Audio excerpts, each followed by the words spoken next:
ఇక డీటెయిల్స్ చూస్తే ఉత్కంఠకు తెరపడింది. ఘన సమయాలన్నీ కరిగిపోయాయి. చరిత్రలో సువర్ణాక్షరాలతో లిఖించదగిన అధ్యాయానికి వాఘా బోర్డర్ సాక్షిగా నిలిచింది. కాలం కోటాను కోట్ల హృదయాలపై కమాండర్ అభినందన్ అనే చెక్కు చెదరని సంతకాన్ని చేసింది. సంయమనం, సమాలోచన రెండు కలగలిస్తే ఎలాంటి అద్భుతాలు సాక్షాత్కరిస్తాయనే దానికి అభినందన్ ఎపిసోడ్ రుజువుగా చరిత్రలోనే మనోనూతన చరిత్రకు నాంది పలికింది.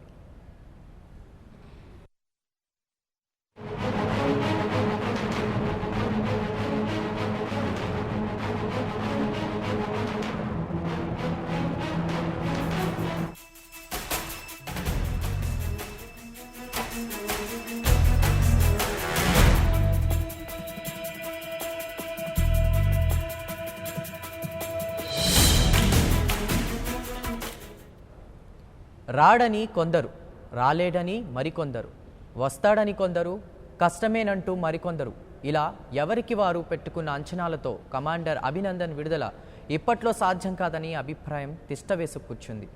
అన్నిటినీ పటాపంచలు చేస్తూ పాకిస్తాన్ అభినందన్ను ఇండియాకు అప్పగించింది. దాయాది చెరకు చెక్కిన అభినందన్ ఏమాత్రం తరిగిపోని ధైర్యంతో 60 గంటల తర్వాత సొంతగడ్డకు అడుగుపెట్టాడు. ఎప్పుడు ఏం జరుగుతుందోననే టెన్షన్ నుంచి స్వేచ్ఛా పరిమాణాలు విరబూసే భారత్లో అంతే స్వేచ్ఛగా ఊపిరి పీల్చుకున్నాడు.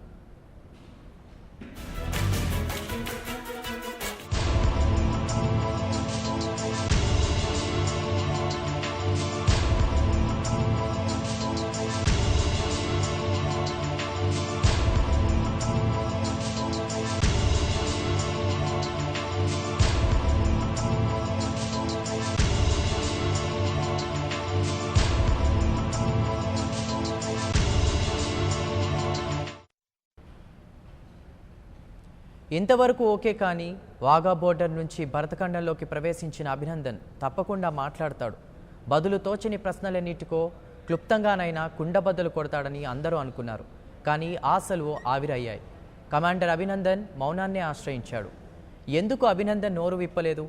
ఇప్పటి వరకు అరకొర వీడియో క్లిప్స్తోనే అత్తెసరిగా మాట్లాడిన కమాండర్ మాతృభూమికి వచ్చిన తర్వాత కూడా ఎందుకు సైలెంట్గానే ఉన్నాడనేది యావత్ భారతావన్ని పీడిస్తున్న ప్రశ్న.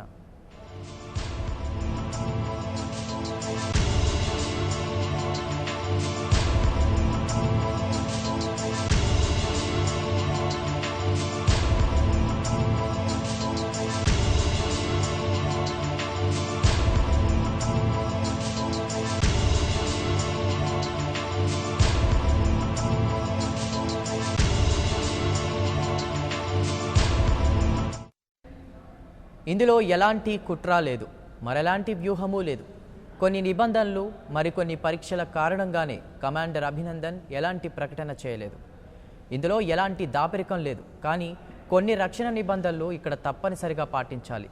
పరాయి దేశానికి, ముఖ్యంగా దాయాది దేశానికి చిక్కిన వారు ఎవరైనా సరే మాతృభూమికి వచ్చాక కండిషన్స్ అప్లై చేయాల్సిందే.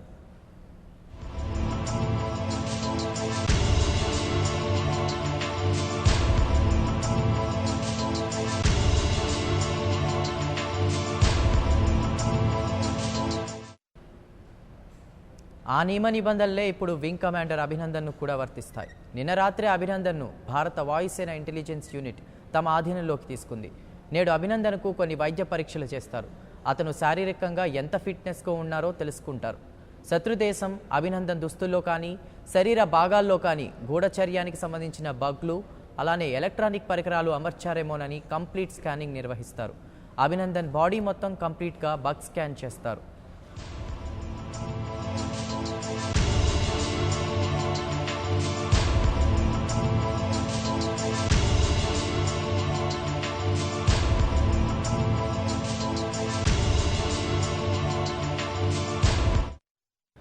అంతేకాదు, మానసిక స్థితి ఎలా ఉందో కూడా పరీక్షలు చేస్తారు. శత్రువు చేతికి చిక్కిన తర్వాత అక్కడి ఆర్మీ రక్షణ రహస్యాలను తెలుసుకోవడానికి ట్రై చేస్తారు. గుచ్చి ప్రశ్నిస్తారు. ఇదే క్రమంలో ఒత్తిడిని తట్టుకోలేక కీలక సీక్రెట్స్ను అభినందన్ చెప్పారా అనే కోణంలో కూడా విచారిస్తారు. వాయుసేన పూర్తిగా విచారించిన తర్వాత ఇంటెలిజెన్స్ బ్యూరో రీసెర్చ్ అనాలిసిస్ వింగ్లో రంగంలోకి దిగుతుంది. సాధారణ యుద్ధ ఖైదీలైతే ఐబీ రా విచారణ చేయనక్కర్లేదు. కానీ అభినందన్ను యుద్ధ ఖైదీగా పరిగణించాలా వద్దా అనే సందేహాలు ఉండడంతో ఈ రెండు సంస్థలు ప్రశ్నల వర్షం కురిపించనున్నాయి.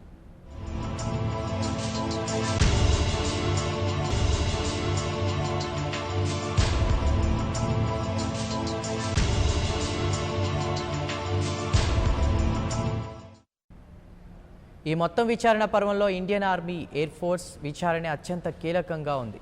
అభినందన్ పాక్ ఆర్మీకి కొన్ని గంటల బందీగా ఉన్నప్పటికీ, అతను వీరత్వాన్ని ప్రదర్శించినప్పటికీ పరీక్షా కాలాన్ని ఎదుర్కోవాల్సిందే, అనుమానాలకు తెరదించాల్సిందే. కమాండర్ అభినందన్ క్లీన్గానే ఉన్నాడా లేక శత్రువు కోసం పనిచేసే గూఢాచారిగా మారిపోయారా అనేది ఇంటెలిజెన్స్ ధృవీకరించుకున్నాకే ఇంటికి పంపిస్తారు. అప్పటిదాకా ఈ టెన్షన్ తప్పదు.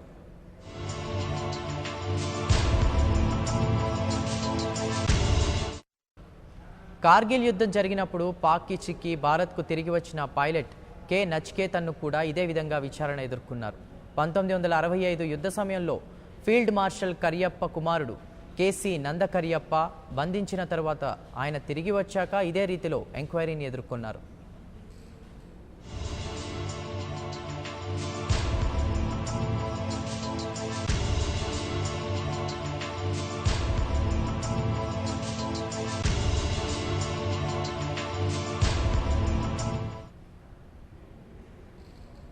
ఇక ఇదే విషయంపై మరింత సమాచారం మా రిపోర్టర్ రామకృష్ణ అడిగి తెలుసుకుందాం. రామకృష్ణ, చెప్పండి. స్వదేశానికి తిరిగి వచ్చిన వింగ్ కమాండర్ అభినందన్ వర్ధమాన్కు ఈ రోజు వైద్య పరీక్షలు నిర్వహిస్తున్నారు. రాత్రి ఆయన అమృత్సర్ నుంచి ఢిల్లీ వచ్చారు. వచ్చిన వెంటనే అయితే ఆయన ఇమీడియట్ గా ఐఏఎఫ్ ఇండియన్ ఎయిర్ ఫోర్స్ దళాలు ఆయన మోదీ పెట్టుకున్నాయి. ఇంటికి కూడా పంపించలేదు. మరి ప్రధానమైన కారణం ఏంటంటే ఇక్కడ ఆయనకి కొన్ని రకాల వైద్య పరీక్షలు, ఆయన సామర్థ్యము, శక్తి సామర్థ్యాలు ఏ విధంగా ఉన్నాయి వాటిని కూడా పరీక్షించాల్సి ఉంటుంది. దాంతో పాటు ఒక 5 టెస్టులను, అంటే టెస్ట్ స్థావరాల్లో ఏం జరిగింది అనేది తెలుసుకోవడానికి, అక్కడ ఏం జరిగింది, అసలు అభినందన్ పాకిస్తాన్ తో ఏం మాట్లాడాడు, పాకిస్తాన్ ఏం చెప్పింది, వీటన్నింటినీ తెలుసుకోవడానికి భారత్ ఒక 5 రకాల టెస్టులు కండక్ట్ చేయాల్సి ఉంటుంది. సో 5 టెస్టులు ఏంటంటే, మనం ఒకసారి పరిశీలించినట్టయితే మొదటి టెస్ట్ వాఘా సరిహద్దుతో మన దేశంలో ప్రవేశించిన తర్వాత ముందుగా ఐఏఎఫ్ నిఘా వర్గాలు అదుపులో తీసుకున్నాయి. మరి శత్రువులు ఎలా పట్టుబడ్డారో అనే అంశం ప్రదేశానికి తిరిగి వచ్చే వరకు కూడా ప్రతి విషయాన్ని పోసగుచ్చినట్టు కూడా తెలుసుకున్నారు.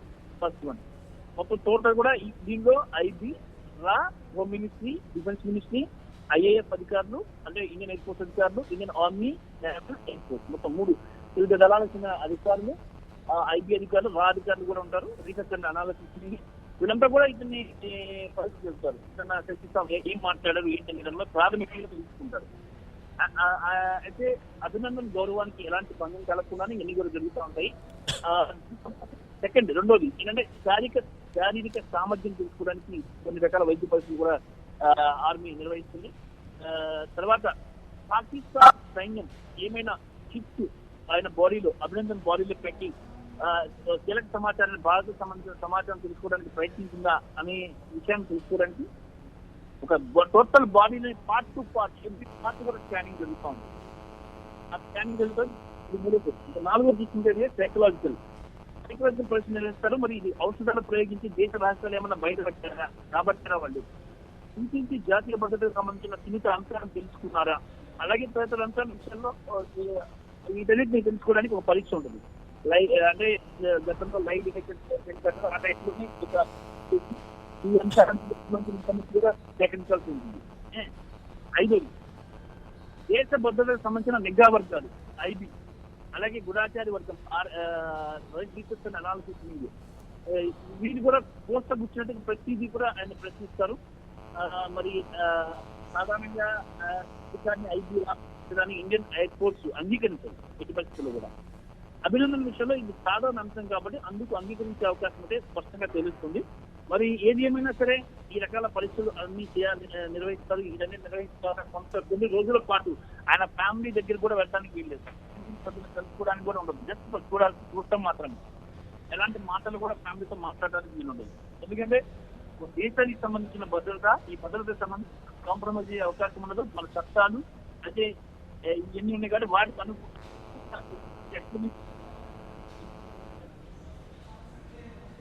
Okay, thank you Ramakrishna.